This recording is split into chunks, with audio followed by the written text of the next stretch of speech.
మెదడు మాటల్ని గుర్తుంచుకుంటుంది, మనసు అనుభూతుల్ని దాచుకుంటుంది. అందుకే మెదడు ఏదో ఒక రోజు మర్చిపోతుంది, మనసు మాత్రం ఎన్నటికీ మరవలేదు. కోరికలు సముద్రం లాంటివి. ఒడ్డుకు చేరిన అలకు ఆనందం, మధ్యలో ఉన్న అలకు ఆరాటం, చేరని అలకు విషాదం. అన్నీ తెలిసి ఇంకా ఏదో కావాలనుకుంటామే, అదే జీవితం. పుస్తకం అనేది నోరు తెరవని ఉపన్యాసకుడు, మౌనం వహించిన మహాకవి, ఒంటరితనాన్ని పోగొట్టే స్నేహితుడు. ఒక్క మనిషికి ఇవ్వాల్సిన టైంలో వాల్యూ ఇవ్వకపోతే తరువాత నువ్వు ఇద్దామనుకున్నా వాళ్ళు తీసుకోవడానికి యాక్సెప్ట్ చేయకపోవచ్చు. ఎందుకంటే ఆత్మాభిమానం అనేది ఒకటి ఉంటుంది కదా. పుస్తకంలో రాయలేని అక్షరాలే సంతోషాలు, ఎంత రాసినా మిగిలుండేవే బాధలు. అడ్డంకులకు కృంగిపోతేనే అపజయం, వాటిని అనుభవాలుగా మలుచుకోగలిగితే విజయం తప్పక వరిస్తుంది. జీవితం చిట్టడవిలో ప్రయాణం లాంటిది. ఆ ప్రయాణాన్ని పిరికివాడు ప్రమాదంలా, ధైర్యవంతుడు సాహసంగా, తెలివైనవాడు విహారయాత్రలా చూస్తాడు. లక్షలు ఉన్న వాళ్ళ కోసం కాదు, మంచి లక్షణాలు ఉన్న వాళ్ళ కోసం వెంటపడండి. లక్షలు పోతే సంపాదించుకోవచ్చు, కానీ మంచి లక్షణాలు ఉన్న వాళ్ళను కోల్పోతే తిరిగి సంపాదించుకోలేం. పిరికివాడికి రాత్రంటే భయం, ఒంటరితనానికి చీకటంటే భయం, మంచివాడికి మనుషులంటే భయం, మనసున్నవాడికి లోకమంటే భయం. డబ్బుకు మనిషిని మార్చే బలం ఉంది అంటారు, కానీ అది నిజం కాదు. డబ్బును చూసి మారిపోయే బలహీనత మనిషికి ఉంది. ప్రతి ప్రశ్నకి నీ జవాబు మౌనమైతే ఇక ఈ బంధం ఎన్ని రోజులు బ్రతకదు. పారే నీరు అడ్డు ఏదో వచ్చిందని ఆగిపోదు. బలమున్నవాడే గొప్పవాడైతే వాలిని మించిన బలవంతుడు లేడు. చదువుకున్నవాడే గొప్పవాడైతే రావణుని మించిన పండితుడు లేడు. గుణమున్నవాడు కాబట్టే రాముడు గొప్పవాడు అయ్యాడు. నీ గొప్పతనాన్ని నిర్ణయించేది నీ గుణం మాత్రమే. జ్ఞానం అనేది పుట్టుకతో రాదు. ప్రతి ఒక్కరిలో ఏదో ఒక ప్రత్యేకత ఉంటుంది. గుర్తించిన వారు మంచిని చూస్తారు, గుర్తించని వారు చులకన చేస్తారు. పుట్టుకతో వచ్చిన గుడ్డితనాన్ని కూడా నయం చేయొచ్చు, కానీ అహంకారంతో కళ్ళు మూసుకుపోయే వారిని ఎవరూ బాగు చేయలేరు. తియ్యటి నీరు నింపుకున్న బావి మౌనంగానే ఉంటుంది. అదే ఉప్పు నీటితో ఉన్న సముద్రం గర్జిస్తూ ఉంటుంది. అలాగే అజ్ఞాని అరుస్తూ ఉంటాడు, జ్ఞాని మౌనంగా. జీవితంలో సర్వం కోల్పోయినా ఒకటి మాత్రం మిగిలే ఉంటుంది, అదే భవిష్యత్తు. ఎన్నిసార్లు ఓడిపోయినా దేవుడు భవిష్యత్తు అనే అవకాశాన్ని ఇస్తూనే ఉంటాడు. అందుకే ఆత్మవిశ్వాసంతో ఆశించేదేదైనా నిత్య జీవితంలో నిజమవుతుంది. పక్షి లాంటిది, గట్టిగా పట్టుకుంటే చనిపోతుంది, వదులుగా పట్టుకుంటే ఎగిరిపోతుంది, జాగ్రత్తగా పట్టుకుంటే నిలిచిపోతుంది. ఎక్కువగా పూసుకుంటే గంధం కూడా ప్రమాదమే. కొన్ని బంధాలు కూడా అటువంటివే. పచ్చనోటు ముందు పల్చనైపోతున్నాయి బంధాలు, ధనం ముందు గుడ్డిదైపోతుంది గుణం, ఆస్తుల ముందు ఆవిరైపోతున్నాయి ఆప్యాయతలు. నేటి మన ప్రవర్తనలే రేపు మన పిల్లలకు అస్త్రాలు. ఇల్లు చిన్నదైనా మనసు పెద్దదిగా ఉండాలి. గుండె గుప్పెడంత అయినా కొండంత ప్రేమ ఉండాలి. డబ్బులో పేదవారైనా గుణంలో శ్రీమంతులుగా ఉండాలి. మనిషి అన్నవాడు కష్టాలకు దూరంగా ఉండాలనుకుంటాడు. మనసున్నవాడు మాత్రం కష్టాల్లో ఉన్న వాళ్లకు దగ్గరగా ఉండాలనుకుంటాడు. మనిషికి కాలం విలువ తెలుసు, డబ్బు విలువ తెలుసు, స్వేచ్ఛ విలువ తెలుసు, బంధాల విలువ తెలుసు, ప్రాణం విలువ తెలుసు. ఇవన్నీ తెలిసిన మనిషికి ఇంకో మనిషి విలువ ఎందుకు తెలియటం లేదో. నీ లక్ష్యం ఎప్పుడూ నీ ఎమోషన్ల కన్నా పెద్దదై బలమైనదై ఉండాలి. లేదంటే నీ లక్ష్యాన్ని నీ ఎమోషన్లు డామినేట్ చేస్తాయి. చదవడం వల్ల ప్రయోజనం అంటే నలుమూలల నుంచి వచ్చే విజ్ఞానం పొందడం, దాని నుంచి గుణపాఠాలు తీసుకోవటం. ఎవరితో ఎంతలో ఉండాలో అంతవరకే ఉండాలి. అర్హత లేని వాళ్ళకి అతి చనువు ఇవ్వడం ఆత్మాభిమానానికి ప్రమాదకరం. చేసిన తప్పును తెలుసుకొని పశ్చాత్తాపంతో పరివర్తన చెందుతున్న మనిషికి ఒక అవకాశాన్ని ఇవ్వడం మనలోని పరివర్తనకు నిదర్శనం. అందంగా లేనివాడిని ఆస్తినంతా తగలేసి ప్లాస్టిక్ సర్జరీ ద్వారా అందంగా తయారు చేయొచ్చు, కానీ క్యారెక్టర్ లేని వారిని ఎన్ని క్యారెట్ల బంగారం వెచ్చించినా వారి క్యారెక్టర్ను మార్చలేము. క్యారెక్టర్ అనేది కలిగి ఉండాలే తప్ప ఒకరు కలిగిస్తేనో కల్పిస్తేనో వచ్చేది కాదు. అన్నం తిన్నాక విస్తరాకును విసిరేసినట్లు అవసరం తీరాక మనిషిని దూరం పెట్టకూడదు. విస్తరాకుని మళ్ళీ కొనుక్కోవచ్చు, కానీ మనిషి మనసును మళ్ళీ గెలుచుకోలేము.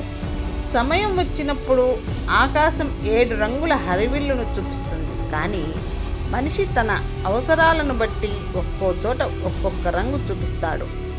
ఈ లోకంలో మన కన్నీళ్లను ఎవరూ గమనించకపోవచ్చు, మన బాధను ఎవరూ గుర్తించకపోవచ్చు, కానీ అందరూ మన తప్పుల్ని వెతికే పనిలో మాత్రం ఉంటారు.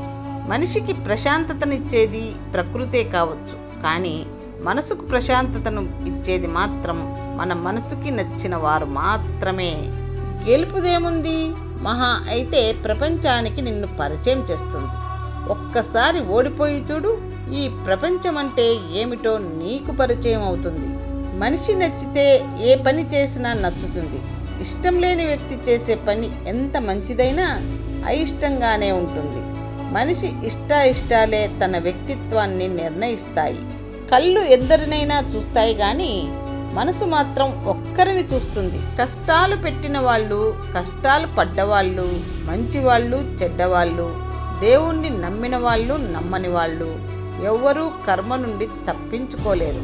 పరులను నిందించడం కాదు, ఎప్పటికప్పుడు తప్పులను తెలుసుకుని సరిదిద్దుకో. అప్పుడే జీవితంలో ఉన్నత స్థానానికి చేరుకోగలవు. లక్ష్యాన్ని సాధించడానికి మీ వంతు కృషి చేయండి. మీరు ఇతరులకు విభిన్నంగా ఉండండి.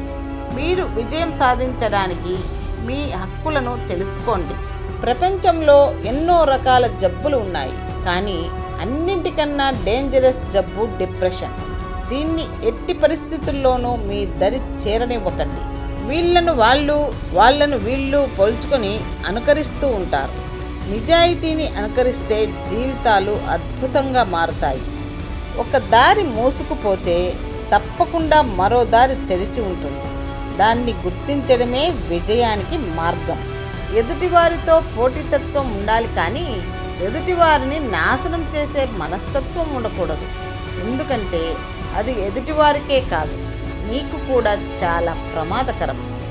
జీవితంలో ఏది మనకు ఎదురు వచ్చి ఇవ్వదు, మనమే ఎదురు వెళ్ళి తీసుకోవాలి. బాధ నుంచి సంతోషమైనా, ఓటమి నుంచి గెలుపు అయినా నీవు చేసిన మేలు ఎప్పటికీ ధ్రువ నక్షత్రంలా, ఆ చంద్ర తారార్కంలా వెలుగొందుతూ ఉంటుంది. అహంకారం మనుషులను మాయలో పడేస్తుంది, మనుషుల మధ్య దూరం పెంచుతుంది, జ్ఞానాంధకారంలో ముంచివేస్తుంది, పతనానికి పునాది వేస్తుంది. ప్రతి మనిషికి ఒక ఆశయం ఉండాలి. ఆశయం లేని మనిషి ప్రాణం లేని శరీరం లాంటివాడు. పొగడ్తలు ఎక్కువ అయ్యాయి అంటే పొగ పెట్టడానికే అని అర్థం చేసుకో. మనకు వెచ్చదనం ఇచ్చే అగ్ని మనల్ని దహించగలదు కూడా, తప్పు అగ్నిది కాదు. మీ 5 వేళ్లకు 5 ఉంగరాలు ఉన్నా దండగే.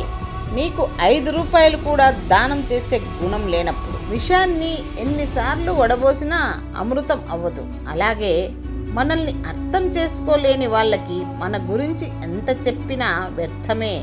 అందాన్ని చూసి పెళ్లి చేసుకోవటం అంటే ఇంటికి వేసిన రంగులు చూసి ఇల్లు కొనుక్కోవడమే. అర్థం చేసుకునే భార్య దొరికితే అడుక్కు తినేవాడు కూడా హాయిగా జీవిస్తాడు. అహంకారి భార్య దొరికితే జమీందారు కూడా సన్యాసంలో కలవాల్సిందే. నిషి పక్షిల ఆకాశంలో ఎగరగలదు, నీటి అడుగున ఈదగలదు. భూమిని తొలిచే శక్తి ఉన్నవాడు భూమి మీద నడవగలిగితే ఈరోజు ప్రపంచమే స్వర్గం అవుతుంది. 2 చేతులతో మనం 10 మందిని కొట్టలేం, కానీ 2 చేతులను జోడించి మనం కోట్లాది హృదయాలను జయించగలం. నీ ఉద్యోగం, నీ హోదా, నీ అధికారం, నీ ధనం, నీ పలుకుబడి కొంతకాలం వరకే ఉంటాయి. నీ శరీరం కూడా నీ మాట వినని రోజు అంటూ ఒకటి ఉంది, జాగ్రత్త. ఇప్పుడు ప్రపంచంలో నిజమైన మానవుడిగా బ్రతకడం కష్టం. ఎందుకంటే ఈర్ష్య, అసూయ, ద్వేషం గాలిలాగా విస్తరించి ఉంది. నిన్ను ఇష్టపడే వాళ్ళకి నీ మౌనంలోని భాషను, భావనను వివరించనవసరం లేదు. నీ మౌనం వాళ్లకు మౌనమే కాదు, నీ మౌనానికి వెనుక గల కారణం కూడా తెలుసుకోగలరు. నీ సంతోషంలో నేనున్నానంటూ వచ్చేవాళ్ళు చాలామందే ఉంటారు. కానీ నీ కష్టంలో నువ్వు పిలవకున్నా కూడా నేనున్నాను అంటూ వచ్చేవాళ్లే నీ ఆప్తులు. దూరంగా కనిపించని వాటిపై ఆశపడటం, అక్కడి నుంచి ఎక్కడికి వెళ్ళాలో తెలియక చిన్న చోటు కోసం వెతకటం మనిషి స్వభావం. ఒక ప్రశ్నకి సమాధానం చెప్పాలంటే ముందు ఓపిక కావాలి, తరువాత ప్రశ్న మీద అవగాహన కావాలి, విషయ జ్ఞానం ఉండాలి, భావం తెలియాలి, అంతరార్థం తెలియాలి. అప్పుడు చెప్పొచ్చు జవాబు. భాష తెలిసినంత మాత్రాన రాదు ఖచ్చితమైన జవాబు. మన గుండె ధైర్యం తెలుస్తుంది. కొన్ని మాటలు భరించాలి, అప్పుడే మన సహనం విలువ తెలుస్తుంది. మనం మారినప్పుడు మన కోసం ప్రతిదీ మారుతుంది. మనం మెరుగుపడినప్పుడే ప్రతిదీ మెరుగుపడుతుంది. ఏ మార్పు అయినా ముందు మనతో మొదలవ్వాల్సిందే. భార్య సీతమ్మలా, సతీ సావిత్రిలా ఉండాలనుకునే ప్రతి మగవాడు ముందు తను రాముడిలా ఉండి చూపించాలి.